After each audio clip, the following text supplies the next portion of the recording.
찬양 감사드립니다. 이제 성경 말씀을 봉독하겠습니다. 각 가정에서 온라인 생중계 예배로 참여하시는 성도님들께서도 함께 봉독해 주시기 바랍니다. 오늘 우리에게 주시는 하나님의 말씀은 사도행전 11장 19절에서 30절까지의 말씀입니다. 제가 가지고 있는 성경은 신약성경 207페이지입니다. 주신 말씀 중에서 사도행전 11장 20절에서 26절까지의 말씀을 함께 교독하시겠습니다. 제가 먼저 읽겠습니다. 그 중에 구브로와 구레네 몇 사람이 안디옥에 이르러 헬라인에게도 말하여 주 예수를 전파하니 주의 손이 그들과 함께 하심에 수많은 사람들이 믿고 주께 돌아오더라. 예루살렘 교회가 이 사람들의 소문을 듣고 바나바를 안디옥까지 보내니 그가 이르러 하나님의 은혜를 보고 기뻐하여 모든 사람에게 굳건한 마음으로 주와 함께 머물러 있으라 권하니 바나바는 착한 사람이요 성령과 믿음이 충만한 사람이라. 이에 큰 무리가 주께 더하여 지더라. 바나바가 사울을 찾으러 다소에 가서 26절 함께 읽겠습니다. 만남에 안디옥에 데리고 와서 둘이 교회에 큰 무리를 가르쳤고 제자들이 안디옥에서 비로소 그리스도인이라 일컬음을 받게 되었더라. 아멘. 우리 사랑의 교회가 창립 44주년을 맞이했습니다. 그래서 오늘은 교회의 사명이 무엇일까, 또 우리 성도들 한 분 한 분의 신앙의 우선순위가 무엇일까, 오늘 본문을 통하여 세미한 주의 음성을 듣기를 소망합니다. 설교 제목을 K 부흥 가능한가? 무슨 다큐멘터리 제목 같습니다.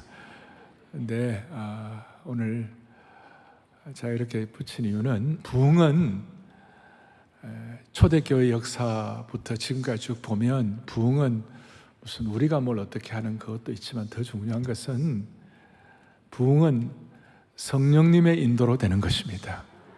그러니까 성령님이 주체가 되어야만 하는 것입니다.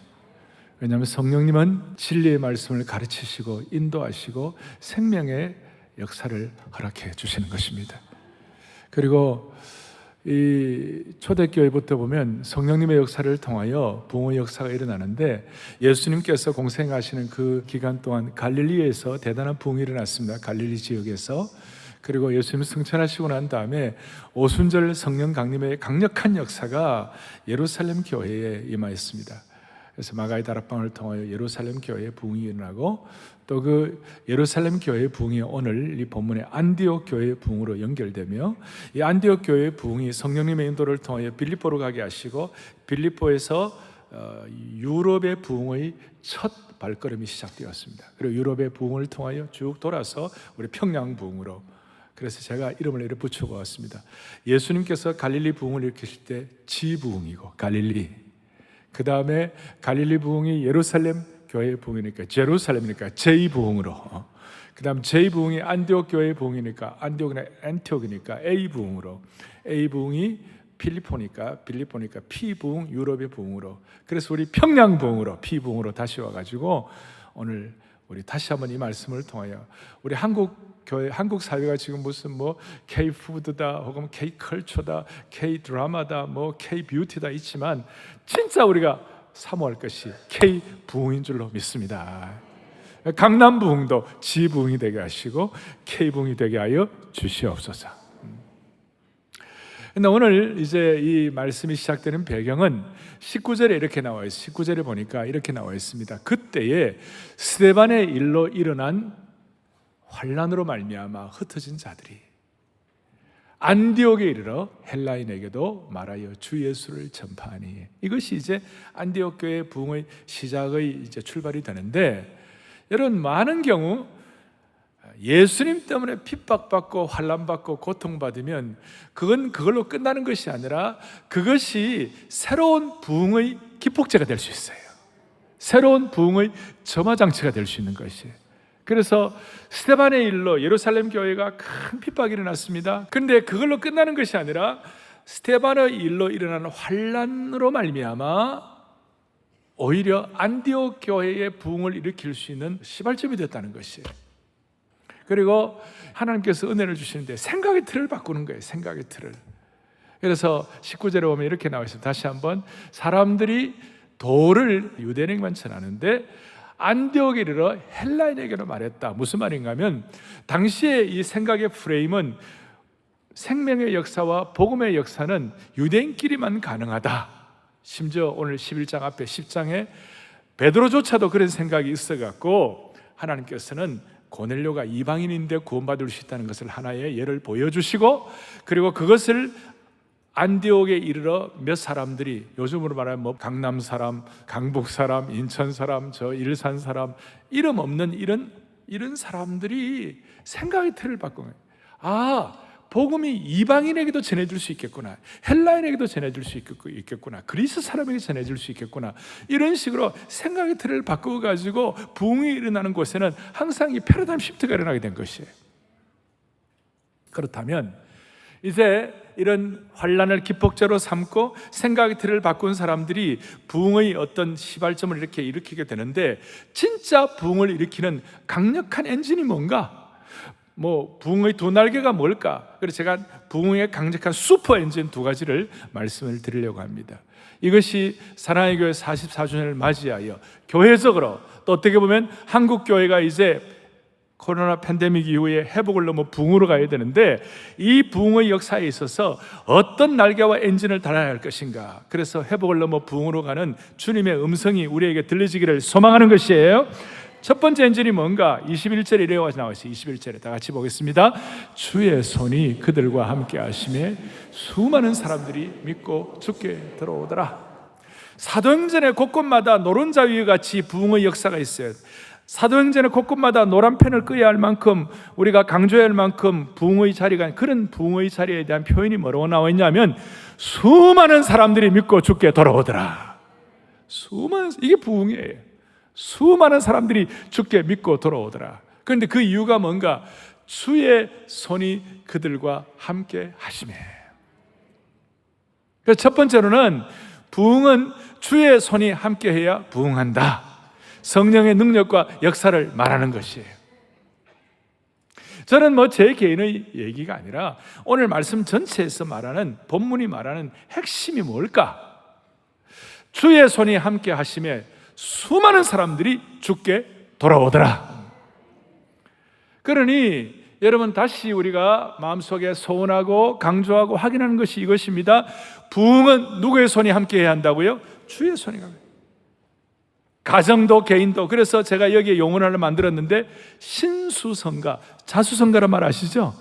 개인적으로 잘해가지고 일가를 이루는데 우리 모든 오늘 이 안아주신 본당 예배드리는 여러분들은 자수성가의 사람보다 더 중요한 신수성가의 사람들이 되기를 바랍니다. 하나님의 손이 함께 하셔가지고 부흥하는 것이에요. 그게 신수성가예요. 그런데 이제 제가 이런 말씀을 드리면 저도 그렇고 우리 많은 분들이 교회 생활 오래 한 분들은 그렇지, 하나님의 손이 함께 해야지, 당연한 거지 이렇게 생각하고 너무나 당연시하고 실제적으로 주의 손이 함께 하시는 강력함이 뭔지를 체득을 잘 못할 때가 많이 있어요. 민수기 11장에 보면 어느 날 백성들이 광야에 이제 출애굽해가지고 나와갖고 광야에서 좀 어려우니까 과거에 좋았던 점을 생각하는 거예요. 그 중에 하나가 뭐 맨날 먹은 것도 아닌데 애굽에서는 고기도 먹었는데 광야는 고기도 없다. 어디가 고기가 있냐? 어디가 고기 있냐? 이러면서 막 모세를 원망하는 거예요. 그러니까 모세가 기가 막혀가지고 이 고기를 어떻게 주나? 그러니까 하나님께서 그래, 내가 백성들에게 한 달 동안 그 입에서 신물이 나도록 고기를 먹여주리라 그랬어요. 모세가 그 말 듣고 하나님 감사합니다 라고 해야 되는데 모세가 그 믿음의 고수가 안 믿어지는 거예요. 여러분 다시 얘기합니다. 얼마 전에 홍해를 기적처럼 걷는 모세가 하나님께서 내가 고기 먹여주겠다, 참 입에서 신물이 날 정도로 먹여주겠다. 그러니까 모세가 11장 21절 22절에 뭐라고 그러냐면 모세가 이르되 나와 함께 있는 이 백성의 보행자가 장정이 60만이온데 주의 말씀에 한 달 동안 고기를 주어 먹게 하시겠다 하시오니 모세의 그 다음 말이 뭐냐면 그들을 위하여 양떼와 소떼를 잡은들 조카오며 바다의 모든 고기를 모은들 조카리이까. 자, 장정만 60만이에요. 그 어린아이들, 어머니들, 뭐 여자분들 다 합치면 200만이 넘어요. 200만이 넘는 사람들이 한 달 동안 고기를 정말 풍성하게 먹을 수 있다는 것이 이게 어떻게 이게 가능한 일이냐? 이게 가능한? 저도 말이 좀 잘 안 나와요. 이게 어떻게 가능하냐고. 그러면서 모세의 얘기가 뭐냐면 양떼와 소떼를 다 잡고 바다의 모든 물고기를 다 모은들 족하겠냐고. 모세 생각도 안 된다는 거예요. 그러니까 하나님께서 23절에 뭐라고 그러냐? 여호와의 손이 짧으냐? 너가 이제 내 말이 너에게 그대로 응하는 것을 보리라. 내 손이 짧아서 하나님의 손이 짧으냐? 하나님 손이 짧으냐? 아니야, 내 손이 짧지 않아. 그러면서 어떤 일을 하시는지 아세요? 31절에 이렇게 나와 있어요. 같이 우리 읽겠습니다. 함께요. 바람이 여호와에게서 나와 바다에서부터 메추라기를 몰아 진영 곁 이쪽 저쪽 곧 진영 사방으로 각기 하루길 되는 지면 위 2규빗을 내리게 한지라. 감이 안 잡히시죠? 하나님께서 메추라기를 몰아가지고 어떻게 하느냐? 이 진영 사방으로 각기 하루길, 그 당시 하루길은 한 30km 정도 되는 거예요. 서울에서 수원까지 그 30km 정도를 지면 위에 2규빗이면 거의 1m예요. 그러니까 사방 30km니까 동서남북이 30km 해가지고 거기다가 메추라기를 그냥 1m씩 그냥 산처럼 쌓아가지고 그냥 여러분 1m씩 메추라기가 수원까지 동서남북으로 다 쌓였다고 한번 생각해 보세요. 별로 뭐 반응도 안 하시고 여러분 이거는 너무나 놀라운 거예요. 그러니까 모세가 두 손 딱 들었어요. 모세 같은 고수도 다시요 홍해를 걷는 사람도 주의 손이 함께한다 그랬을 때 그게 잘 안 믿어졌어요. 특별히 오늘 44주년 우리 교회 초창기 때 있었던 많은 분들 교회 기적 같은 역사를 많이 경험했어요. 근데 우리도 모르게 약간 매너리즘에 빠진 그런 우리의 약한 성품이 있다면 오늘 다시 어린아이처럼 순전하게 돌아오셔야 되는 것이에요. 하나님 주의 손에 함께하는 기적이 일어나게 하여 주옵소서. 여러분, 제가 오늘 이렇게까지 강조하는 이유를 여러분들이 아셔야 돼요. 우리도 모르게 우리 이 순전함이 사라진 것이 주의 손이 함께 하시기를 기대하십시다. 이 안디옥 교회는 주의 손이 함께 하셔서 수많은 사람이 죽게 돌아와가지고 대부흥을 일으켰어요. 이 안디옥이라는 이 장소는 제가 여기 안디옥을 2번을 가봤는데요, 그 당시 로마 제국 시대의 제3의 도시였어요. 첫 번째 도시는 로마였고, 두 번째는 알렉산드리아였고, 세 번째가 안디옥이었어요. 인구가 50만 이상이 되었고, 요즘 부산 같은 항구고 뉴욕 같은 항구였어요. 여기는 상업이 발전되어 있고 대신 부패하고 타락한 도시였어요. 그 부패하고 타락한 도시에 그 4세기에 유명한 황금의 설교자이자 교회사가 있던 크리소스톰은 안디옥 교회가 얼마나 부흥을 했는지 안디옥 교인들의 출석이 10만 명이었다. 또 가만히 계시는데 10만 명, 50만 가운데 10만 명인데 그것도 무슨 수평이동이 아니라 다리 예수 믿는 사람 또 오는 것이 아니라 모두가 다 컨버전 그로잉, 완전 회심 성장이에요. 그러니 기가 막힌 부흥이 일어난 것이, 오늘 한국교회도 이런 은혜를 경험한, 평양 부흥의 은혜를 경험한 한국교회이기 때문에 하나님 은혜 주셔가지고 이런 매출하기를 30kg, 1m씩 주시는 여호와의 손이 짧지 않는 그 은혜가 오늘 우리 가운데 접목되기를 바라는 것이, 그렇습니다. 시간이 가면 갈수록 느끼는 것은 목회도, 가정도, 자녀 교육도 주의 손이 함께하지 않으면 아무것도 아닌 것입니다. 주의 손이 함께하지 않으면 우리는 nothing이에요. 부모가 아무리 잘나고 다 준비가 돼서도 자녀만큼은 마음대로 못하는 거예요. 부모가 좋은데 자녀가 문제가 나올 수 있고, 또 부모가 또 형편없어요. 그런데 이상하게 그 자녀가 하나님 앞에 나와가지고 예수 믿고 주의 손이 함께할 때 기적 같은 일들이 일어난 경우가 많이 있어요. 제가 부모는 전혀 이렇게 도움이 안 되는데 하나님이 함께 하심으로 그 자녀들이 혼자 예수 믿고 잘된 케이스를 말하라고 그러면 저는 얼마든지 말할 수가 있어요. 수많은 사람들이, 그런 사람들이 많아요.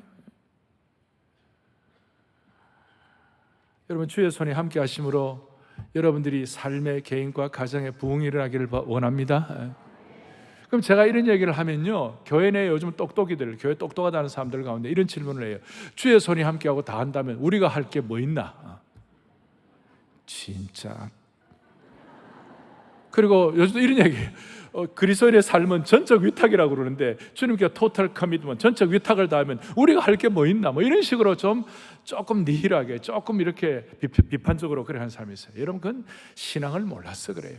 주의 손이 함께하면 할수록 우리가 할 일이 더 많아져요.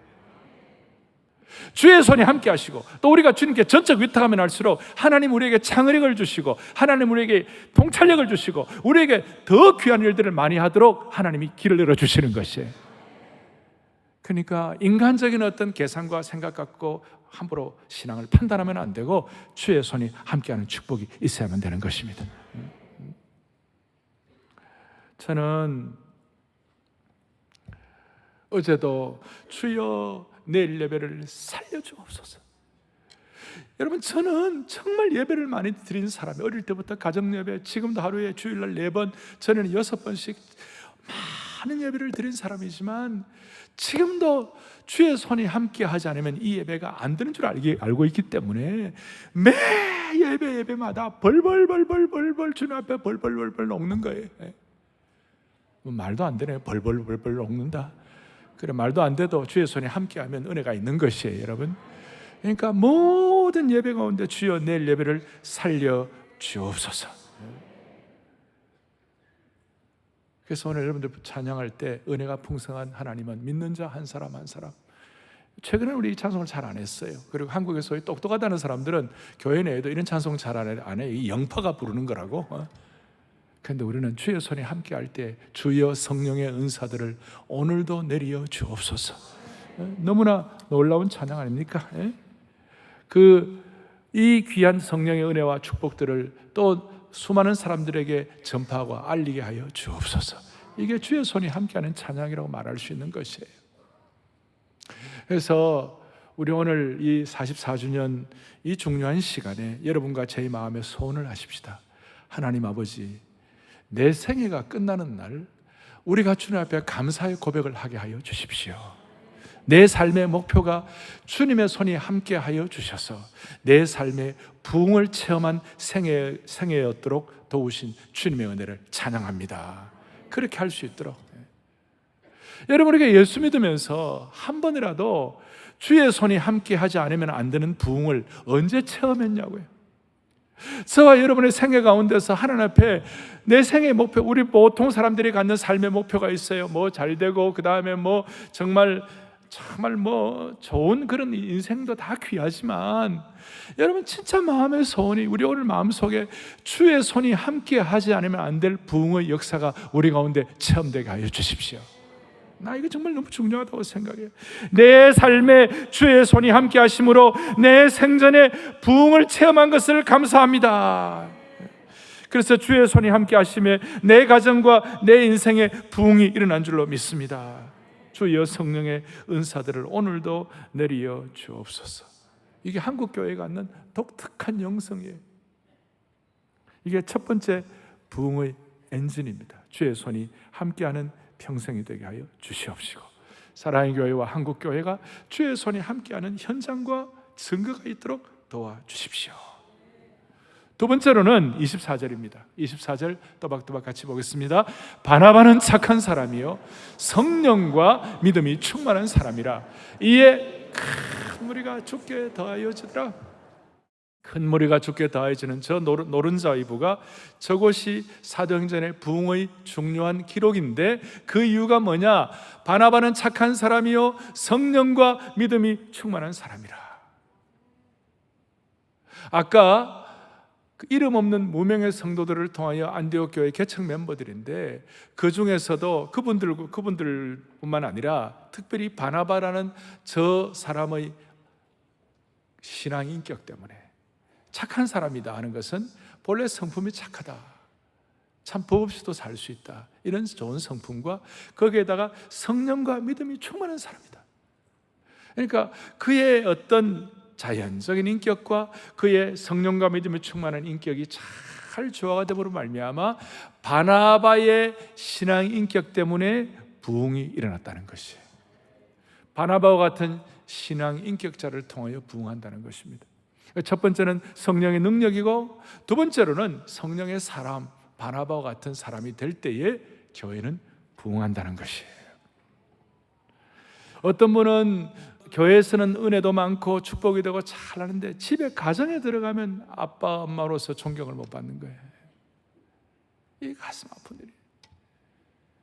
우리는 교회에서도 가정에서도 직장에서도 자연인격과 신앙인격이 조화가 되어가지고 우리가 부흥의 은혜를 경험할 수 있도록 하나님께서 한 분 한 분 붙잡아 주시기를 원하는 것이에요. 그러면 성령과 믿음이 충만하다, 그 다음에 착한 사람이다 하는 이 내용이 약간 추상적인데 이걸 구체적으로 23절에 설명을 하고 있어요. 구체적으로 뭐라고 설명하고 있느냐? 23절에 바나바가 이르러 하나님의 은혜를 보고 기뻐하여 모든 사람에게 굳건한 마음으로 주와 함께 머물러 있으라 권하니. 성경에서 뭐라고 하느냐?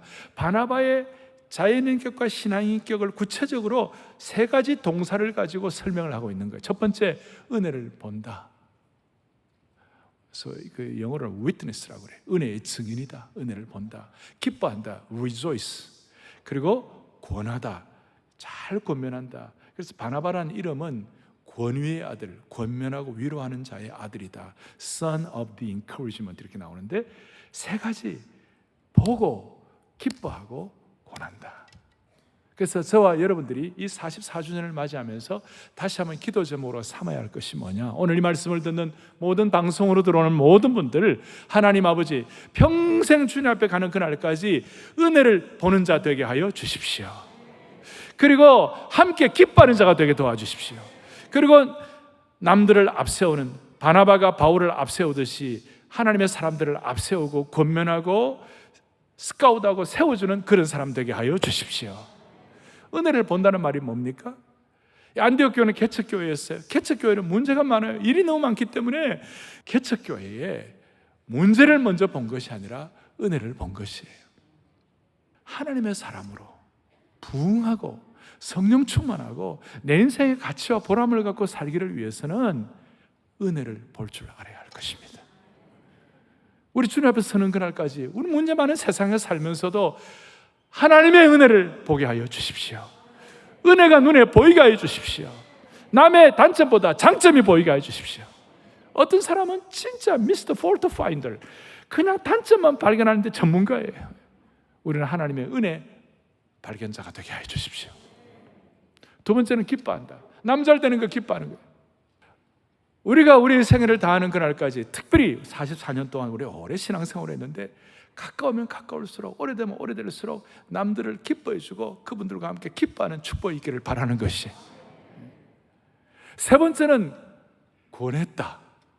우리가 착한 사람이고 성령과 믿음이 충만하다는 말이 조금 추상인데, 이건 오늘 우리 삶의 현장에서는 첫째 은혜 보는 것, 두 번째는 기뻐하는 것, 세 번째로는 권면하고 위로하는 것. 여기에 대표적인 것이 뭐냐면 25절에 이렇게 나와 있어요. 뭐라고 나와 있냐? 바나바가 사울을 찾으러 다소에 갔다 그랬어요. 근데 안디옥에서 그 다소까지가 택시로 몇 시간 걸려요. 먼 거리예요. 거기를 사울을, 그러니까 지금 이제 바울입니다. 그 바울을 데리러 갔다 오는 게 보통 일이 아니에요. 보통 정성이 아니에요. 근데 바나바가 사울을 데리러 간 거예요. 왜냐하면 주님의 일이 잘 돼야 하니까. 보니까 자기는 바나바는 착한 사람이에요. 이러니까 아주 그냥 죄송합니다만 아싸리하고, 그 다음에 강력하고, 그 다음에 분명한 리더십을 발휘하는데 자기보다도 사울이 더 좋겠다. 그리고 정통 신학과 말씀에 대한 깊이, 이런 것들이 대단하다는 걸 자기가 알고 사울을 데리고 오면, 바울을 데리고 오면 더 좋겠다 이렇게 생각하고 자기가 데리러 가는 거예요. 그게 쉬운 일 아닙니다. 혼자 있으면 자기가 안디옥 교회 리더입니다. 나중에 오늘 11장이라 지금 13장부터는, 그전에는 바나바와 바울이었지만 나중에는 바울과 바나바로 바뀌는 것이, 바울의 능력, 바울의 리더십, 바울의 성경에 대한 깊이, 이거 생각하면 안 데리고 오고 자기 혼자 하고 싶을 그런 마음이 왜 없겠어요. 그런데 이 바나바는 부흥을 경험하는 사람이니까, 부흥의 능력의 원천이 되는 사람이니까, 권면하고 위로하는 사람이니까, 남이 잘 되는 은혜를 보고 기뻐하는 사람이니까 바울을 데리고 와가지고 안디옥 교회의 리더가 된 것이, 남을 성공시키는 거예요. 사랑의 교회는 오래된 형제자매들, 새로운 형제자매들 같이 은혜를 보고 기뻐하고 권면하고 위로하는 부흥의 현장이 되기를 바라는 것이에요.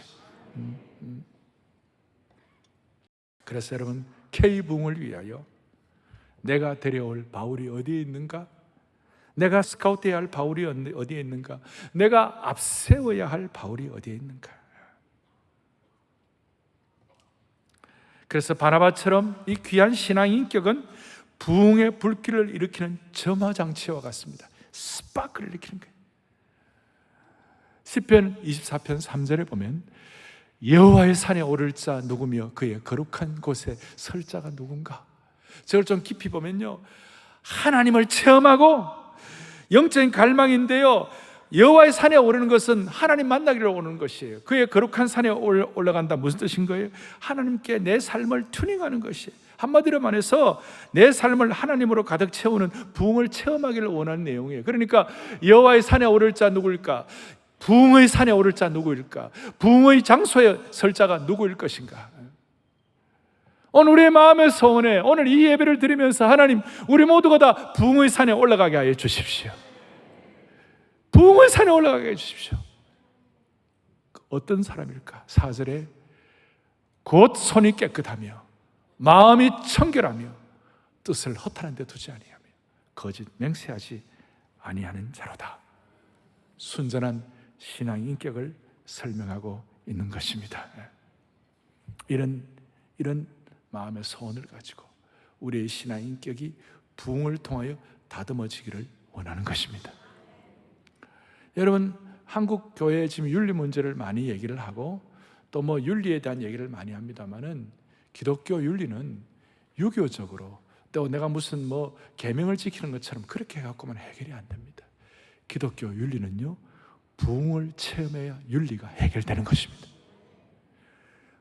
그래서 부흥의 은혜는 항상 성령의 역사를 통하여 주의 손이 함께 하셔야 되고, 그 다음에 그걸 통한 성령의 사람들이 되어서 신앙 인격이 준비가 되어야 되고, 그럴 때 마지막 부흥의 표상, 역할 모델, 이그샘플이 나오는 것입니다. 그것이 안디옥 교회였습니다. 안디옥 교회는 얼마나 부흥을 하고 은혜를 받았는가? 먼저는 26절에 보니까 이렇게 나와 있습니다. 안디옥 교회가 둘이 교회에 1년간 모여 있어 큰 무리를 가르쳤고, 제자들이 안디옥에서 비로소 그리스도인이라 일컬음을 받게 되었더라. 이 부흥의 표상이에요. 안디옥 교회가 비로소 그리스도인이라 칭함을 받았다. 그 이전까지는 예수님을 따르는 예수님 뭐 나사렛 땅이다, 혹은 무슨 팔로우다, 뭐 이런 식으로만 있었는데, 처음으로 안디옥 교회에서 크리스찬, 그리스도인의 이름이 시작된 것이에요. 크리스찬이 뭐예요? CHRIST 그 다음에 IAN. 우리는 그런 얘기합니다. 예수님께 속한 사람, belong to Christ. 예수님께 속한 사람. 조금 더 깊이 들어가면 Christ, IAN. 예수님이 없이는 I, A, M, N, nothing. 예수님이 없으면 나는 아무것도 아닙니다. 이것이 안디옥 교회로부터 시작이 되었다는 것이. 그리고 거기서 말씀을 제대로 가르치고, 말씀을 가르칠 때 그냥 드라이한 말씀만 가르치는 것이 아니라 골로새서 3장에 있는 것처럼 시와 찬미와 신령한 노래들과 말씀으로 서로 화답한 것이, 말씀과 찬양과 기도가 어우러져 가지고 거기에 생명력 있는 기름 부음이 있는 말씀 공부가 된 것입니다. 그게 안디옥 교회. 그리고 안디옥 교회를 통하여 놀라운 하나님의 사람들이 배출되었습니다. 4세기의 초대교회의 황금의 입이라고 했던 설교의 황태자 크리소스톰이 안디옥 교회 출신이고, 그 이후에 어거스틴, 루터, 캘빈, 매튜 헨리, 웨스트코트, 라이트푸트, 알포드라는, 근대에 들어서 알포드 성경 해석집 같은 거는 굉장히 중요합니다. 이런 이 하나님의 말씀을 제대로 가르치고 훈련하는 안디옥 교회의 역사를 그대로 이어받는 종들을 통하여 부흥을 계속 이어가게 된 것입니다. 그래서 교회 역사에서는 이런 얘기를 합니다. 스쿨 오브 안디옥, 안디옥 학파.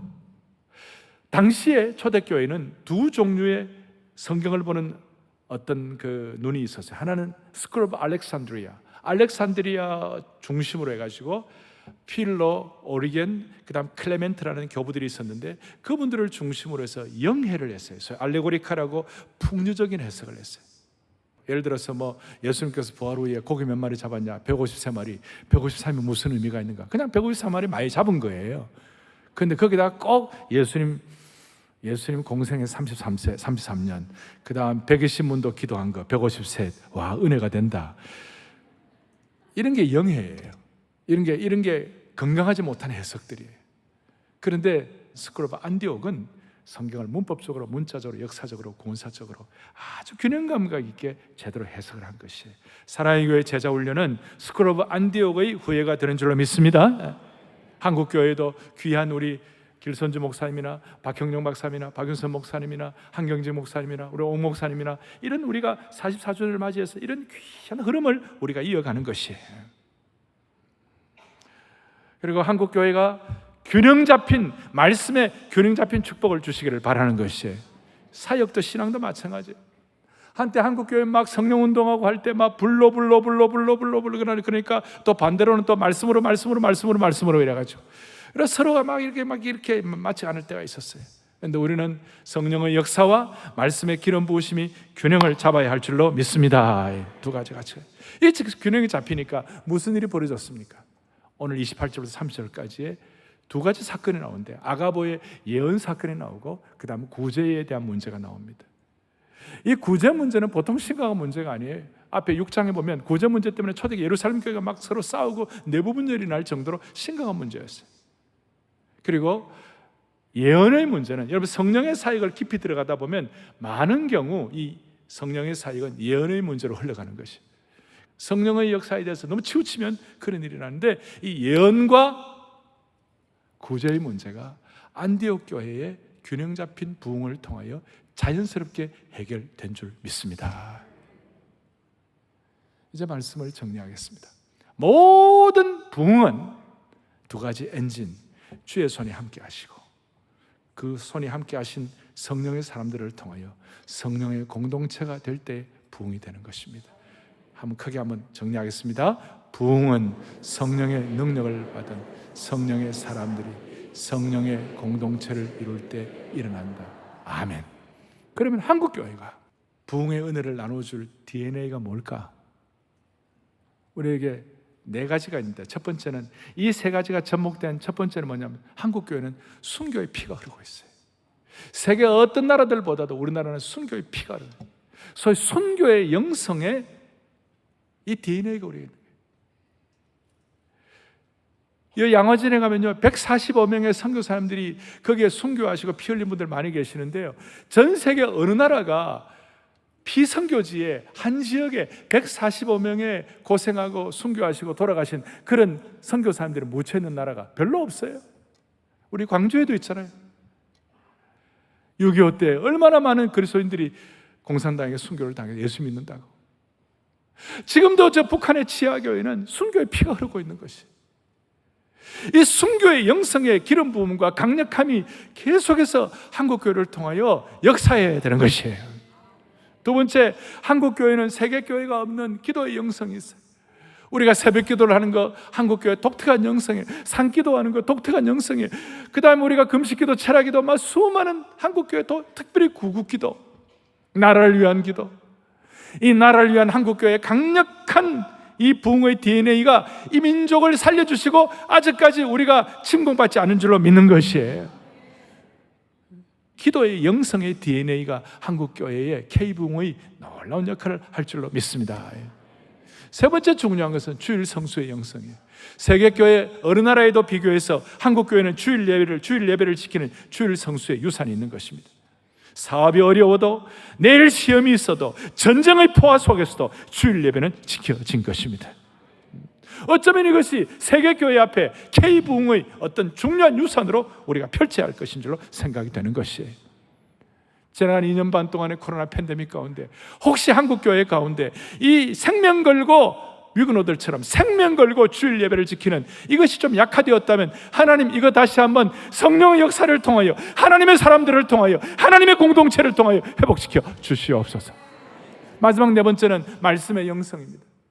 세계 어느 나라에 비해서 우리나라는 선교사님이 들어오기 전에 말씀이 먼저 들어왔어요. 제가 이번에 말씀이 들어오는 것 연구하다 보니까요, 처음에 한국에 성경이 들어올 때 눈물겨운 과정이 있었어요.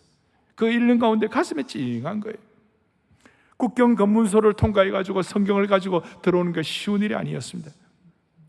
그 중에 하나로 한자로 된 성경 낱장을 그냥 갖고 오면 다 안 되니까, 금서니까 낱장 한 장 한 장을 노끈으로 만들고 그걸 집신으로 만들어가지고 들어와. 집신은 엑스트라가 있어도 상관이 없으니까. 그래서 나중에 그걸 갖고 들어와서 집신을 해체해가지고 다시 하나하나 펴가지고 인두로 달여서 책으로 제본으로 삼던 것이에요. 이래가지고 선교사람도 들어오기 전에 그 성경 가지고 은혜 받아가지고 세례받는 사람들이 생겼어요. 사랑하는 형제자매 여러분, 한국교회가 이 은혜를 다시 회복하기를 바라는 것입니다.